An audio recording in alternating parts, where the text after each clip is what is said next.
Hi, this is Flash with Handyman Answers. So, I'm the founder of United Handyman Association, and I've been a handyman since 1983. I've seen the handyman business, the industry change over the years, from not being able to have insurance and basically, become an actual business for skilled professionals.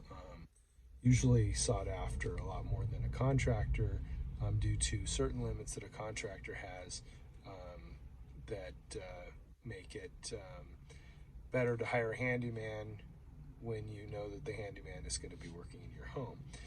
The downside and the drawback to hiring a handyman in some cases is your state law might prohibit certain things that they can do or the limits that they can charge. Now, um, even bigger than that, the drawback is there is no state organization that regulates the handyman. Therefore, you open yourself up to many different challenges when hiring a handyman. Do you know who they are? Do you know, um, you know, do you know anything about them? Do you know that they're, giving you their real name? Do you know that they are, that they don't have a criminal record, that they're not a felon, that they're not a child predator, they're not a sex offender? And then, even if you check all that, and you make sure that you know everything about them and you make sure that they're legit, you've checked references, they've worked for friends, even with all of that, when you hire a handyman, if something goes wrong, what are your options? So with a contractor, your option is to go to the state contractors board and file a complaint. And there's a possibility that they could, their license could be suspended, or their license could be canceled, or they could be put on a do not use list, or whatever. But the handyman, until now, didn't have any kind of an organization where you could do that. Um, that's where the UHA comes in. So the United Handyman Association, whether you're hiring a handyman that's already been certified by the UHA, you're hiring a handyman that's already been verified by the UHA, or you're hiring a handyman that's registered. Even if you are hiring a handyman that you find on your own that you didn't have the UHA screen, you have the ability to report an issue with the UHA to maybe help someone else that's running a search on them be aware of the problems that you've had. For example, with a contractor, you can go in and file a complaint that, okay, you paid them to do the job and they didn't do the job, they took your money, and you can hope that the contractors board will help you. Now, will the contractors board get you your money back? No, in most cases they won't. They don't have anything set up for that. On the other hand, if you hire a certified handyman and they take your money and run, we do have something for that. So, up to $5,000 you can be paid back for your loss by filing that complaint with us. But forget the money aspect of it. Say you hired a handyman and he, you know, you later found out he was a child predator, or he was a registered sex offender, or he had something about him wasn't what he said he was. Maybe you found out his name wasn't really Joe, it was, Jose Morales, and you thought it was Joe Robertson, or whatever it is. If you find out some information that you want to report, or maybe you paid them, maybe they're not certified by the UHA, and you gave them a deposit for a job that was supposed to be done, and they didn't do that job, and they took your money, and you felt you had no recourse.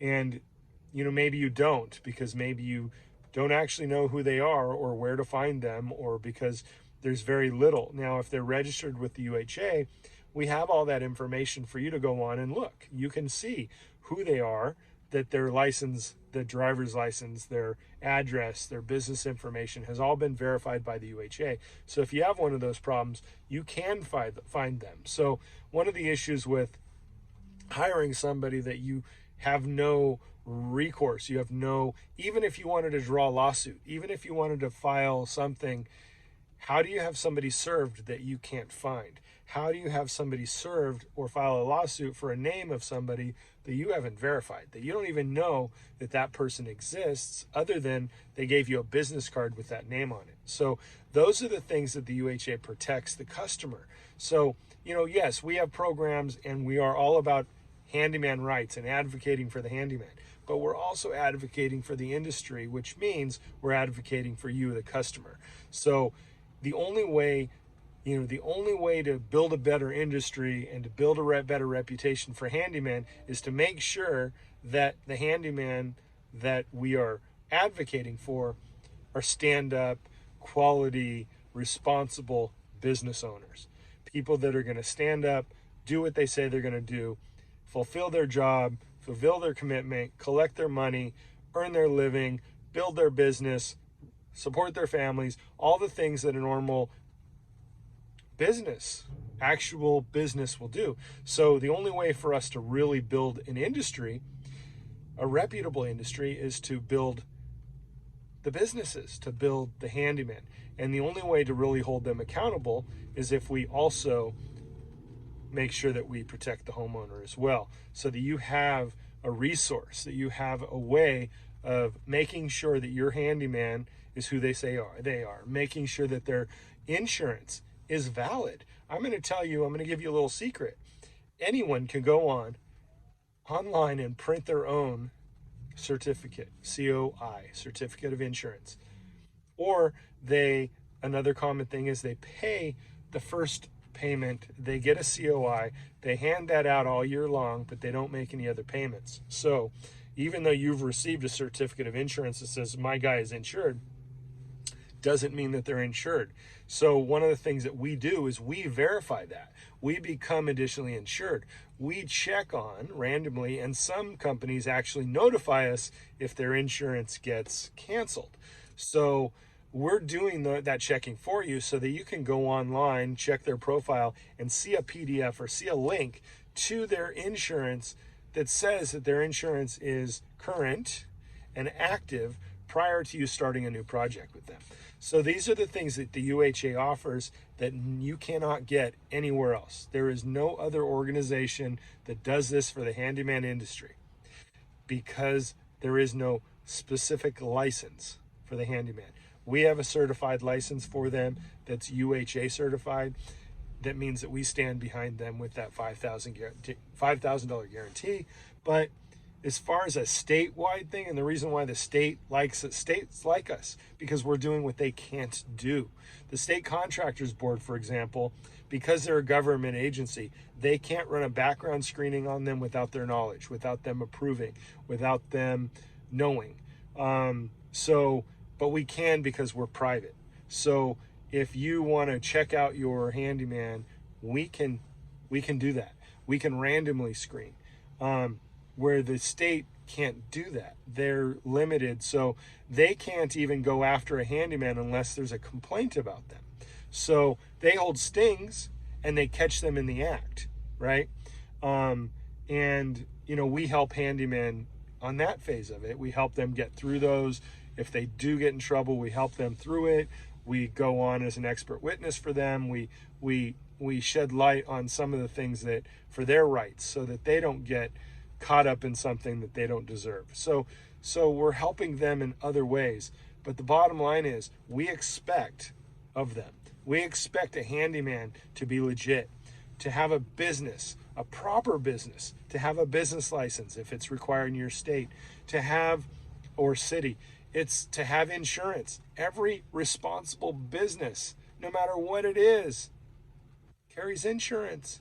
Why does the handyman feel like they should be able to charge top dollar without the responsibility of actually having a business? So that's what we at the UHA hope to regulate, to make sure that when you're hiring a handyman in the future and now, and the handyman that you already have is regulated to the point where they want to be legitimate. They want to do a good job for you, and they want to make sure that you hire them again.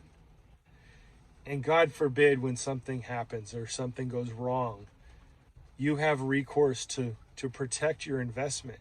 You have recourse, and you have an avenue that allows you to help protect somebody else that is about to hire that person that you've had a problem with.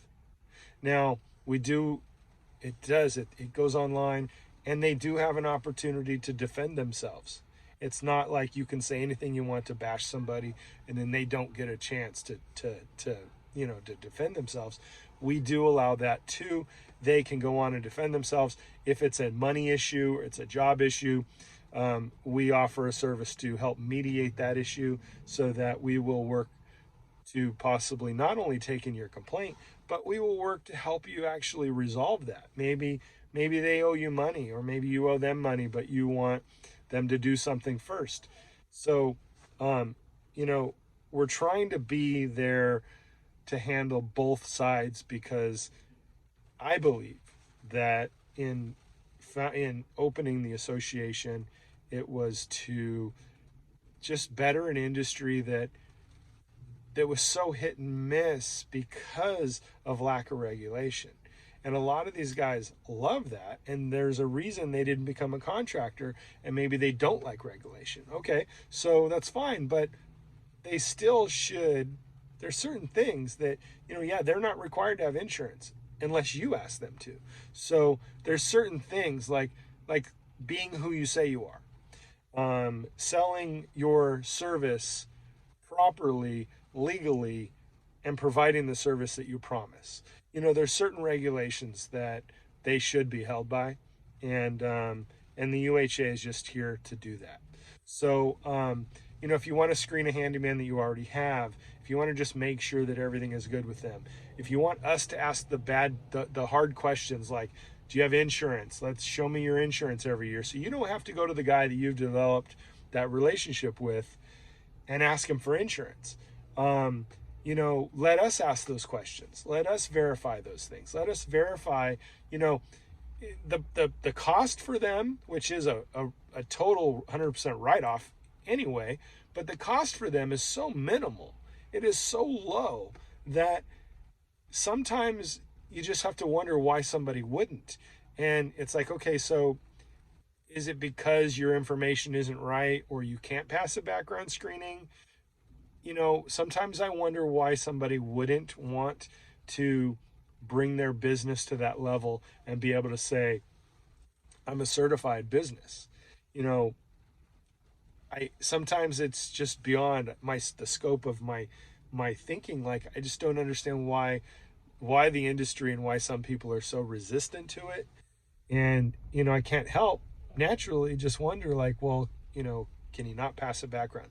Okay, and that's fine. Some people can't pass a background. Maybe they have something in their past.